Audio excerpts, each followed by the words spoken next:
what would you consider a good pace for you to be looking after your body and mind as a dancer? Well, let's find out. Hello, everybody, and welcome back to another episode of Zouk Nerds. And in today's episode, we're going to be talking about our experiences and things that we've heard from people all around the world in the dance community in terms of looking after yourself physically, mentally, and making sure that we can do this more efficiently so we can continue dancing for as long as possible and with as many people as possible. So, let's go!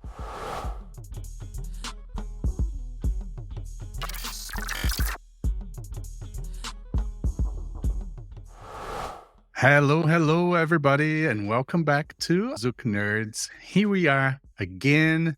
My name is Alisson Sanji, and we have our co-host today, Gui Prada. Hello, Gui. Hello, everybody. Welcome back to one more Zouk Nerds. Yes. And I'm here back in Washington, D.C. And where are you today, Gui? Taipei, Taiwan, just after the threat of a typhoon. There was That's a little right. bit of the typhoon. The typhoon hit the south, but it didn't get you. It dissipated today before it got to Taipei. So at least that. So I've heard you've already experienced an earthquake there and now almost typhoon. So, you know, some of the locals were saying that you're almost a fully local with the whole experience. Yes, I'm telling them that I bring the natural disasters. Like, just ask what you want the next time. We got tsunami, we got another earthquake, whatever Let's you not. want. Let's not. Let's not. At least, you know, your chillness coming back from Bali maybe pushed away the typhoon. So that was good. Yeah. Typhoon, it couldn't handle the chill. Yes. Well, and that kind of aligns with what we want to talk about today. I wouldn't call it natural disasters, but more like things that happen in the body of a dancer that can affect our longevity physically, most likely, and mentally, to be very honest, as we'll discuss today.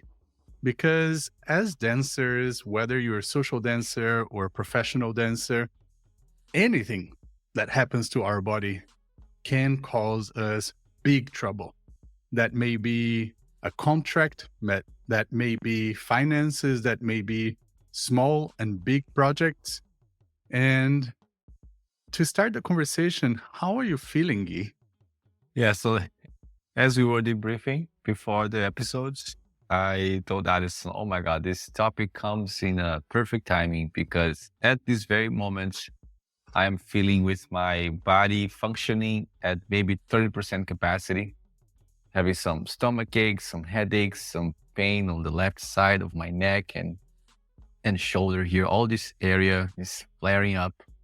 So came in a really, really good time to talk about physical well-being, physical longevity as someone who lives traveling and teaching dance.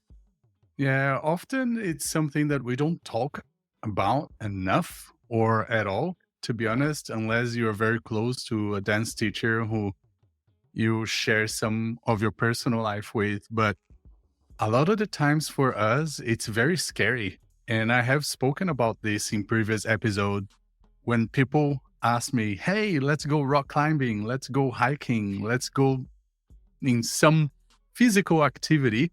I instantly think, I better not, because I've got my classes and I've got my Bravo lessons coming up this weekend, or I have a festival coming up, or I have a show to do. And I just go like, no, sorry. I'm scared. I'm scared of getting hurt. Because just like Guy, you know, Guy's not feeling well today and he's now in Taiwan. Let's say today was his big day of classes, group classes, Bravo lessons. And what would you do? Like, what would you do, Guy, if today was your big day? Bruh, yesterday I had my first class and I think I also had a private, I don't remember.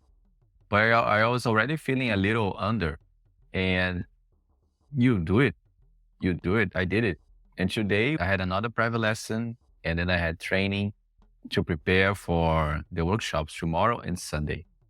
So I think when the body gets to the modes, I gotta make this work. I'm gonna make this work. Some energy comes out of nowhere, and then you make the work happen. When it's finished, though, it hits you so hard, me so hard. I could not stay standing. I needed desperately to lie down on the floor. I needed desperately to sit down. And yesterday, for example, there was a class, and then there's a social right after. And I said, if I sit down here after this class, I'm not coming up again. So just went for it, you know. And in other cases that I have felt a little under, I think today, this time, is the worst that I felt in a long time. I felt under times before, but not as bad as I feel today, where I feel sleepy all the time. The adrenaline of teaching makes everything work, I think. And it brings some aliveness as well. I feel very much alive when I'm teaching. So that powers me up. But then after the teaching is over and I'm back home here in silence, oh, it's super intense. If there were only private lessons, I think I would try to reschedule them and I'll see if that will be possible at all. With the risk of losing the private lesson, the person not being able to schedule, depending on the situation, it's really better not to do it. Then I will lose that private lesson. I will lose that income and I'll lose that connection with the students. And that, for some reason, creates such a heavy burden to let go of, to say, oh, it's okay if I lose this private lesson. It's fine. I don't feel that way. When I lose one, I'm like, God damn it, I lost one. So there's a weird sense of urgency to keep working. What is the next thing? What's the next thing? I came out of a retreat of 8 days, in which 7 of these days, we were starting at 7:30 a.m. and finishing at 9 p.m.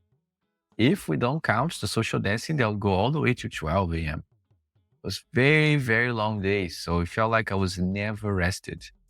I could have taken a break after that, but no, I decided to keep working. Look it up if I could teach more. And here I am. I think that's a lesson as well. To, yes, put some breaks in the middle.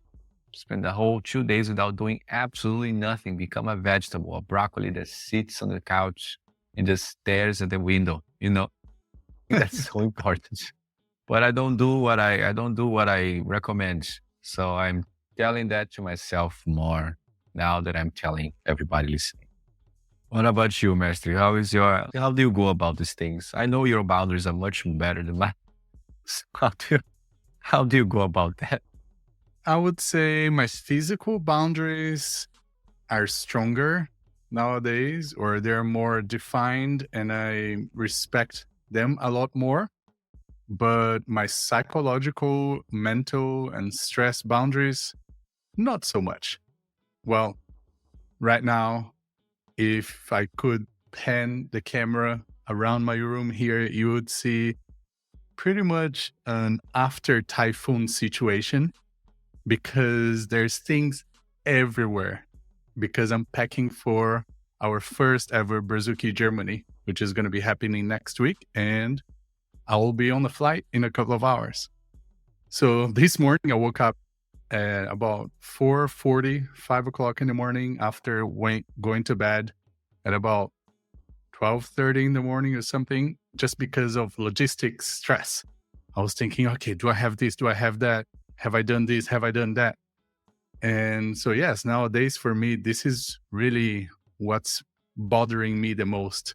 The mental workload of the projects that I'm very passionate about and I really enjoy doing. But I have already made some very big decisions for next year, and I'm going to cut a lot, like a lot. A lot of the things that I'm doing currently, I'm very thankful because I've been learning so much through all the Brazuki projects, the Zouk Nerds projects, the International Zouk Day / Flash Mob, my partnership with Christina, the work with District Zouk, the traveling around the world. So yes, I would say physically, I'm more paced because I've learned through years and years of traveling around the world, weekend by weekend, and festivals, and not really being able to rest ever. Because as we've mentioned before, you and I are the kind of artists that while we travel, we still have regular classes in our hometown. While I was in Australia, I had the same thing. While I've been here in the US, we've done the same thing. So we don't get that weekday rest that a lot of the traveling artists get to make sure that they are ready for the next weekend. I think in the end of the day, something that you mentioned about like how to keep going can refer to that expression that artists will always say, that the show must go on, and I've had this feeling so many times, whether I was about to teach a class, whether I was about to go to a social or enter the stage. I remember the last few times I entered a stage, I was actually part of a musical that was happening in Key West, Florida. And in one of the weeks that we were performing, and we were performing every night, and on Saturday we were performing twice. One of the weeks I had a back injury, which came back from many, many years ago, and I just couldn't stand straight. Standing straight was so painful. Twisting was so painful. And this musical, I was dancing about 12 numbers, and almost all of them had lots of acrobatics. Basically, the show must go on. So what was I doing? Stretching as much as I can, sleeping as much as I can, which wasn't a lot because we were training all day. And just before the show, I just tried to meditate, focus, breathe into my body, pray a little bit. And then every time I was off the stage, if I wasn't changing clothes, I was just like bending forwards and trying to stretch my back, just bending forwards. And then I hear the cue in the music. I get up, shake it off. Let's go. The show must go on. And it's like you said, in that moment, you don't feel it. In that moment, you have the adrenaline, you have the dopamine, you have all of those things running through your body. And then as soon as the curtains close, that's it. It's lights out, literally lights out, mentally, physically, psychologically. I would literally just go to the change room, pack my stuff, while everybody was like happy and excited and let's go have food, let's go have a drink. I was just like in my own bubble, go home, take the makeup off, and just close myself into the room. And because of the pain and all of that body stress, I couldn't even sleep.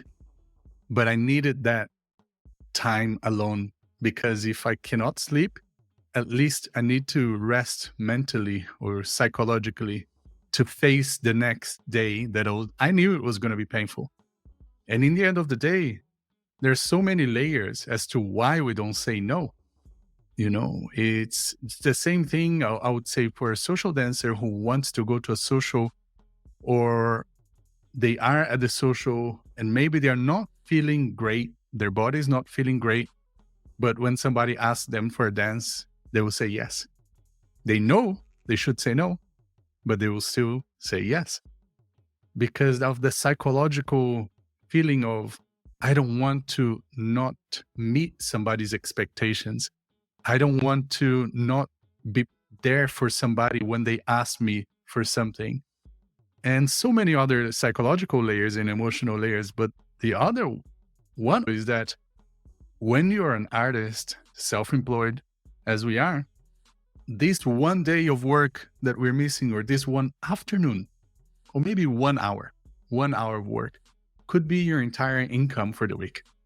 How would you say no to that? So you just, you suck it up and you go, all right, I'll deal with the pain and the consequences later. And bro, like, when would you ever say to somebody else other than yourself that this is okay? If anybody asks you, hey, what should I do today? Of course you would say, hey bro, just rest, please. Sit down, rest. You need this. Think about it. If you rest today, you're going to be okay tomorrow. But no, when we are in it, we don't think that way. Like, why? Like, literally, why? Yeah. I think it's a little bit of a scarcity mentality. You know, there is this deep layer that I think for us, at least, and the people around me, my fellow artists. So I was in the retreat with Anderson, Brenda, Paloma, and we would have these very profound, deep philosophical conversations. And there is indeed a little bit of a scarcity mentality in the sense it's not that expressed, it's not that expressed, it's not that clear. When I think about it though, as I hear you say, it's something like if I don't do this, I'm going to lose it. I'm going to lose this opportunity here and I might not get it again. So it's a mix of the sense of scarcity, the sense of fear, and in a market so heated up as ours is at the moment, it might be something related to maybe losing relevance, maybe not being so much in people's eyes and minds.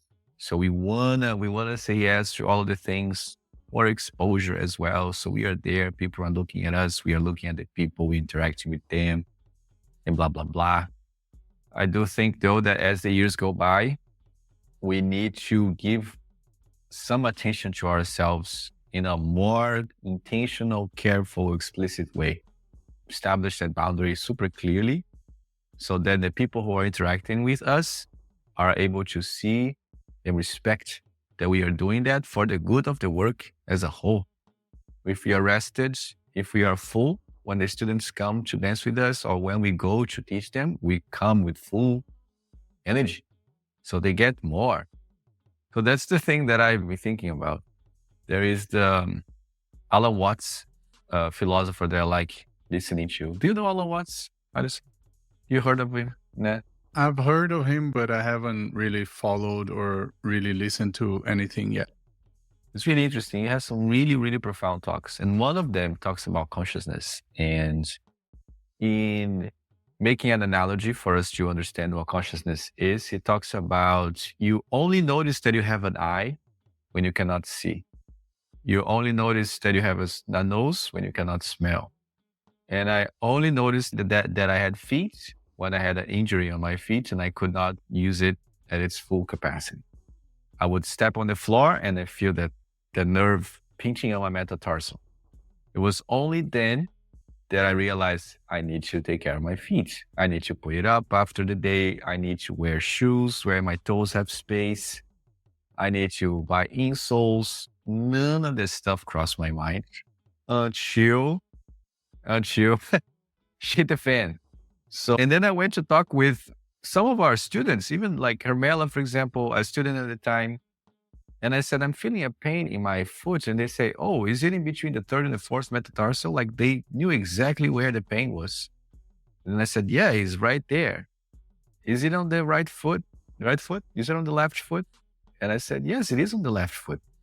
And then both of them had a similar situation. They were both now wearing insoles, space for the toes, socks that don't squeeze their feet.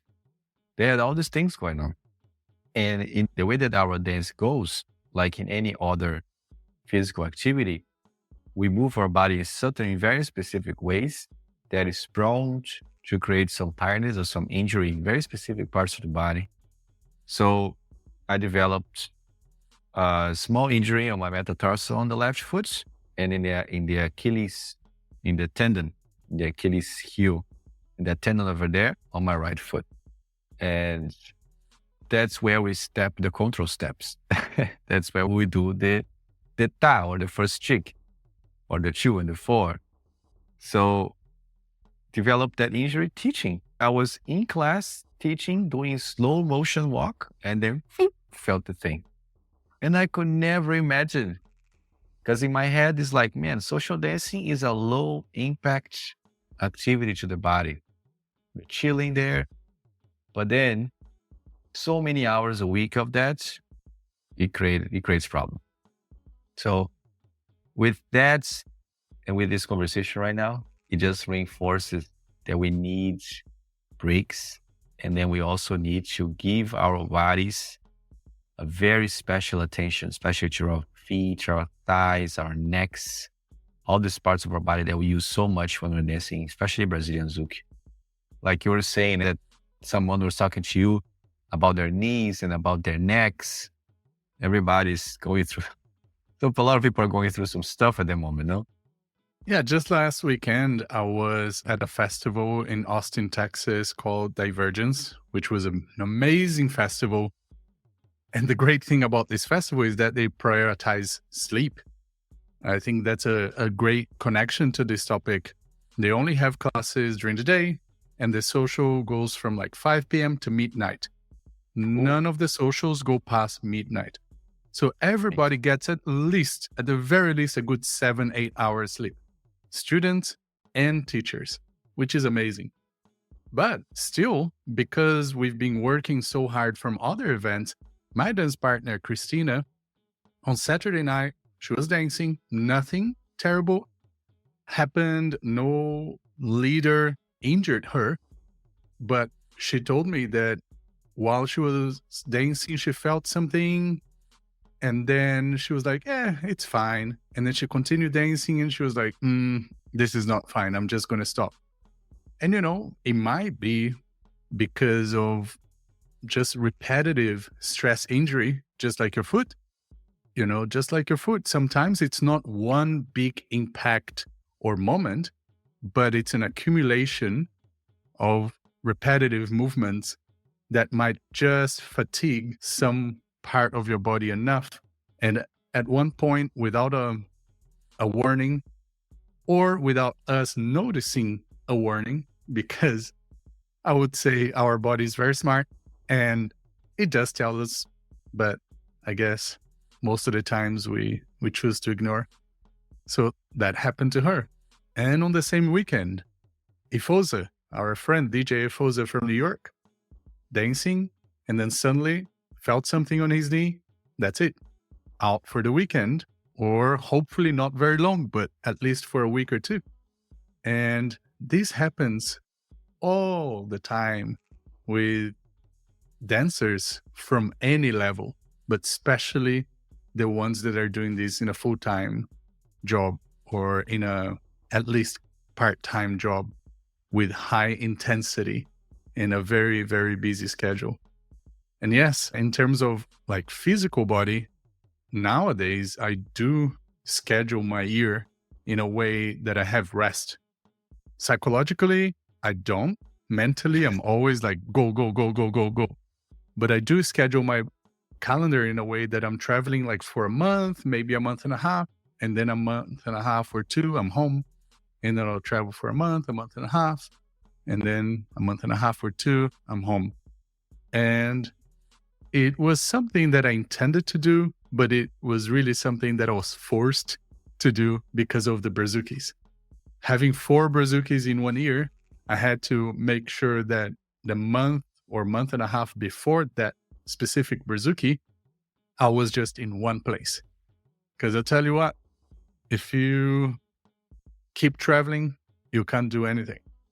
Like the time spent packing and then going to the airport and then going through the airport and then flying and then arriving, going through the airport again, and then going to the hotel and then settling down. It's just a whole day plus, sometimes even more than a whole day. And it's something that an artist told me 15 years ago. So she told me, Alison, often organizers say, hey, can you do this? Can you do that? It's just like a 2 hours flight. No problem. Just come in and go. And she told me, no, it's not a 2 hours flight. When my trip starts? When I stop everything that I do locally and I start packing to your event. So a 2 hours trip could be 4 or 5 hours before my flight depart. If I'm leaving to pack last minute, I'm the kind of person who packs the day before normally. So my trip already started on Thursday evening, but my flight is only 5 p.m. on Friday, today. So last night, I already stopped everything that I have to do here in DC or online. I started packing, I started preparing and everything like that. And then today I have to continue doing that and running a few things and making sure that everything that I have and all the fires are not, burning too high. Because over the next 24 hours, I'm going to be traveling. So a 2 hours flight could be a 10 hours trip. And as much as it's just, it's just a 2 hours flight. As somebody who runs their own business, like accounting, legal, marketing, project management, financial planning, taxes, and all of those things, those 10 hours, wow, you could do so much. And Yeah. guess what? In those 10 hours, there's zero income. Unless, of course, you have online businesses that are making income 24 hours. I'm not talking about that. I'm talking about like income that you could be making just by being home. And I talk a lot about this with people who ask me, hey, you don't travel as much anymore, is that a financial problem for you? And I'm like, well, no, because if you travel, a lot of the times it's actually less financially wise. If I'm doing like a weekender, put it this way, that makes sense because I'm teaching 10, 12 hours or something like that. So the travel does make sense. But if Yeah. I'm going to a festival, I may be teaching 3, 4 hours. And on those 4 hours, I am teaching with my dance partner. So that means I only get half the income. And a festival will take 4 or 5 days of my week.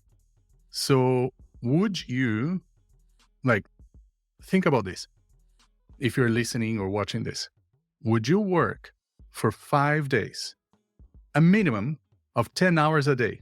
Because we're talking about packing, traveling, hotel, airplane, taxi, and then every day of the festival, being up at a certain hour to get your breakfast, otherwise you're going to miss it. And then spending all day in and out of rooms and whatever, and then social dancing until a certain hour. So I'm just being conservative and saying 10 hours a day. Would you work for 5 days for 2 hours of pay? Guaranteed pay. Because I'm talking about 4 workshops, but that's divided in half.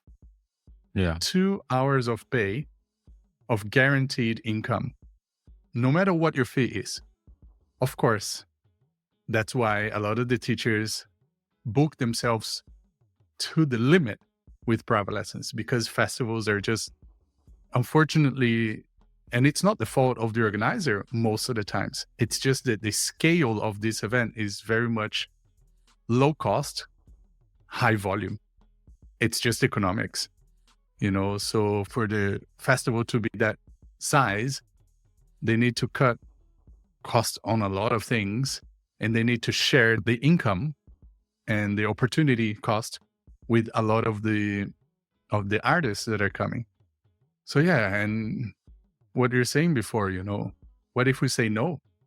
Do you become less relevant? Because I do think it's a stressor for a lot of people.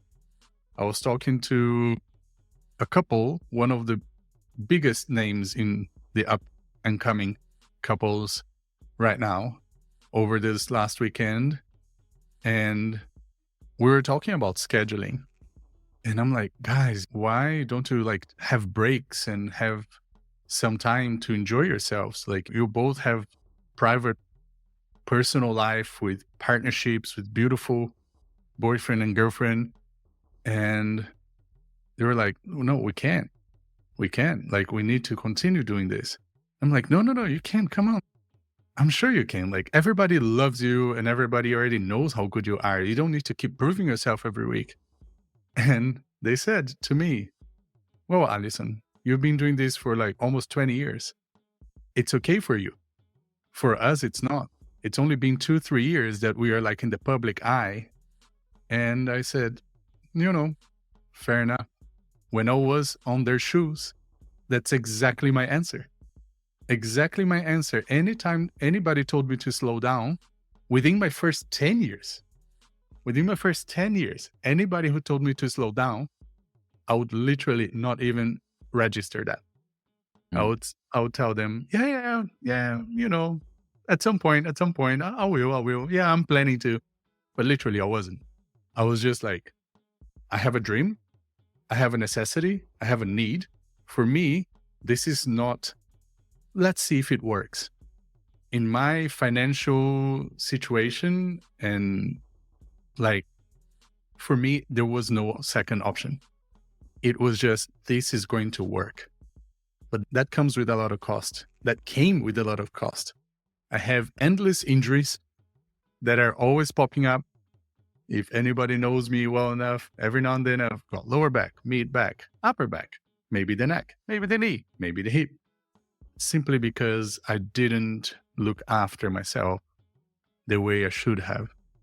And bro, that's a topic that has been on and on and on the social medias, in our Zouk Nerds group. How can we as a community, or how can event organizers do better to look after the people in the community? And I say the people because I'm not just asking for people to look after the artists, like everyone, organizers, school directors that are working second job, third job sometimes, just to make the community survive.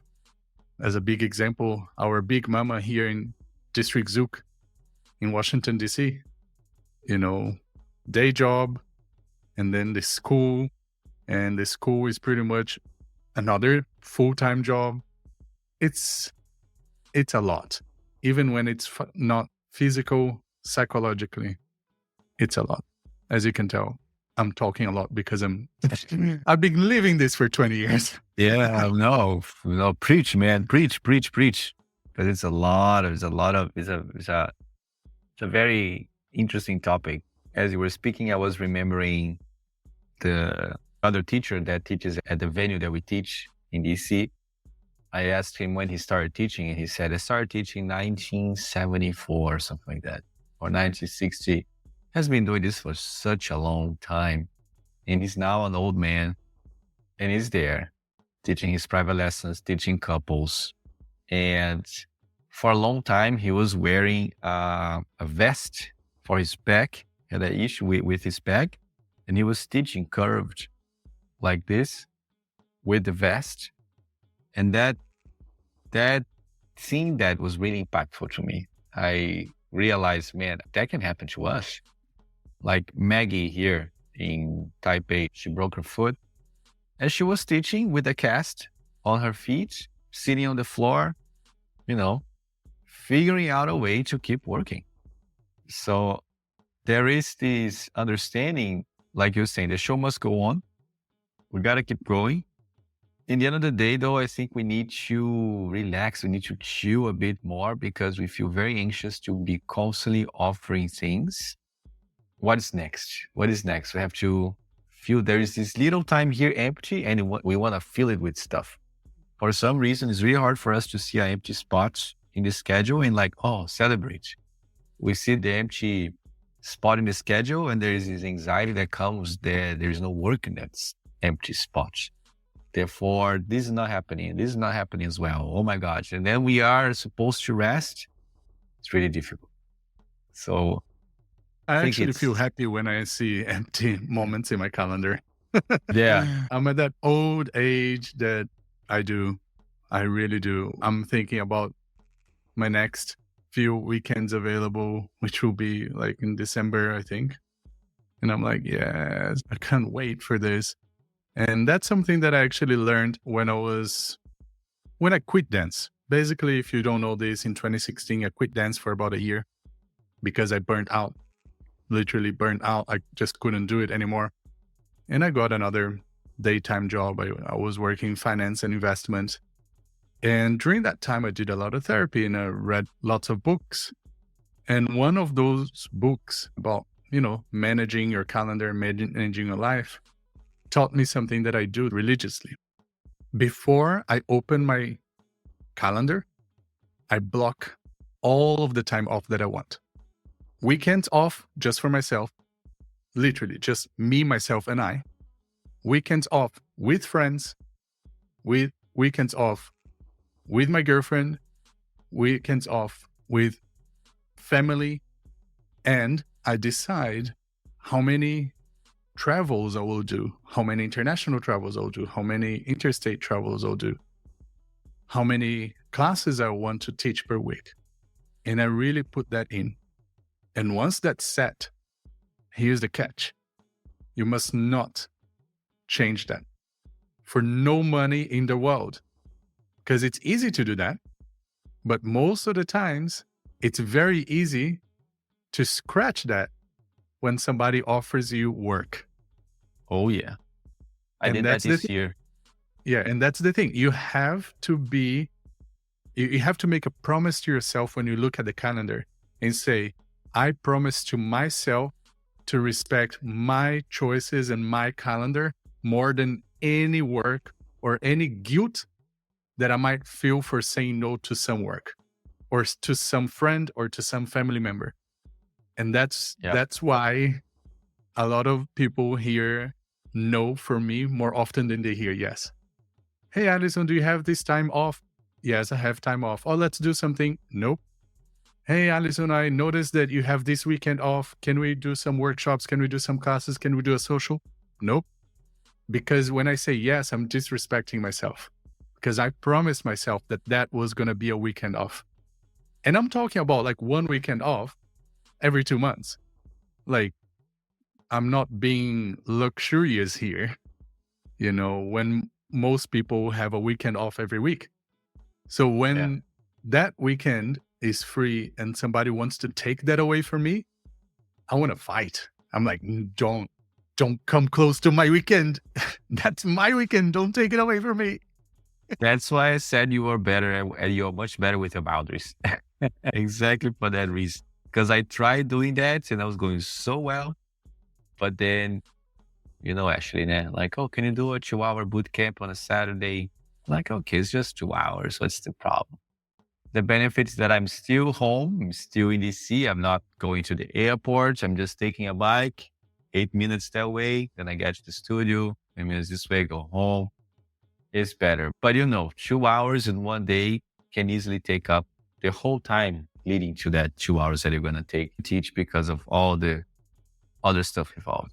And I think everything you say is not only for us that teach. I think it's for everybody that social dance, this dance as much. I heard some of our people saying, oh, there is this festival here that everybody's going, but that's my rest weekend and I will respect it. I will stay home and I will do absolutely nothing because this dance is an addiction. Teaching this dance is an addiction. It's a hardcore one. And we go on withdrawal called FOMO. So making this pledge to yourself, I'm not going to do it. I'm going to stay home and rest like you were saying. I think that was the most powerful things we can do. I think that a lot of the issues that we find with the scene and with the students, with the teachers, is a problem of pacing. We are terrible at pacing ourselves. The teachers, the students, the organizers, they are at a speed that doesn't take into consideration that everybody else is in that speed. So someone is doing something for 4 days here, but these people that are coming for just these 4 days in this one place, they forget that sometimes the people that are coming in, they are coming for much more days. It's not just those 4 days. So I think it's also not fair to put everything into the organizers or into instructors. I think it's a matter of everybody sitting down, meditating, and acquiring this awareness that breaks are needed, that boundaries need to be set, and they need to respect those boundaries because otherwise they're going to burn out, they're going to have some injury that's going to prevent them from dancing or taking them out of the dancing completely. And I think this is another reminder for everybody that teach dance to really work on your savings, my people. So you can endure the psychological complications that might come when you open up a week or a weekend and you say, I'm not going to work this weekend. And you hold your grounds because you know that you're not going to go into desperation because you can cover that weekend, because one weekend of work is also a weekend without expenses. Most of the time, our expenses are being covered. Staying home, food, all the things, we are paying our expenses. So there is this thing as well. So I think it's preparing yourself mentally. And that's something that I did coming into this year after my trips last year was I'm only going to travel 2 a month tops. These 2 other weekends, I'm going to stay home. I'm going to stay in DC. I know my income is going to drop like a third, if not half. So I need to prepare for that income drop. I prepared for it financially. I thought I prepared for it psychologically. But you humans get used to stuff very easily, man. I got used to having a certain income every month and not having that income. Woof, oh my God, I need to find more. I need to look in here. I need to create this project. So your mind goes into, I need to create just because you got used to a certain amount of work, a certain amount of income. So I think it's a symptom of the entire Western society or some of the Eastern societies too, for us to realize what is it that we really need to live a good life. And once we have that thing that we need, we can chill, we can slow down, we can stop. So I mean, the search for forever now. I know one day it's going to come. It hasn't come fully yet, but at least it's something that is alive in my mind. And I'd love to bring that up to everybody listening, so we can reflect on that idea a bit more. Less scarcity mentality, more on the enough, finding that enough, respecting that enough. That's deep, man. That's deep. And if we think about it and link back to previous episodes, this may sound contradicting to what we said before, that, as an artist and as a dancer, you always want to be working on forward projects and future plans because the cycle is very, very fast. The cycle of students, the cycle of the art, the cycle of the attention is very fast. But no, I just think that efficiency is what we're looking for. You need to travel enough to meet your financial goals, but you need to stay back enough to also be thinking and planning ahead and also working the future projects. If you're just traveling every weekend, bro, just look at what happened when the pandemic hit. Most of the full-time traveling artists, they were just like empty-handed because they didn't have a plan B or plan C. They didn't have a local community where they could go back to and do some work. They didn't have a consistent amount of students on a weekly basis that would still be there for them weekly. We both were very, very lucky to not only have our regular students here from DC supporting our online classes, but also people from other places joining. So we were in an extremely lucky position. And at the same time, we were both already, I wouldn't say ready, 100% ready, but already thinking about online things and video things. Like, you had done some video stuff. I've done some video stuff in the past, like with DVDs back in the day and some other online classes. So it was already something that for us, it wasn't too far-fetched to just jump on. And that's why, like, within 48 hours of the pandemic being officially announced, we were online, literally teaching a class. It happened on a Friday. On Monday, we already had a class. But those were times that I don't wish to go back because they were times that we were just surviving, just looking right in front of us. We couldn't look 6-12 months ahead. So I'm very happy that we are where we are today. And I'm happy that you and I were learning different ways and sharing our learnings with each other. And hopefully everybody who is listening will also get some benefit and some tips from us here, because the entire community can do better. Not less, I'm not saying less, but can be more efficient, can be better at how we use our time and energy instead of just burning the candle from both ends. And just burning the candle from both ends all the time and really just trying to feed people in the community, whether you're a dancer or a professional, when you don't have enough food for yourself. That's Mm-hmm. something that we feel bad a lot of the times, and we must not, because we have to promise to ourselves to look after ourselves first. Exactly. Absolutely. So I think this is a great ending for today's Mhm. episode. Yeah, I Sorry think if so. you got a little deep, but as we were preparing for this, we just felt very deep in our hearts that we wanted to talk about this. So hopefully it was a good talk, a good time with you guys. Yeah, really, really, really appreciate your attention with us here, and I look forward to see you in our next episode. Alrighty, let's go then. Beijos, beijos, guys. Abraços and ciao.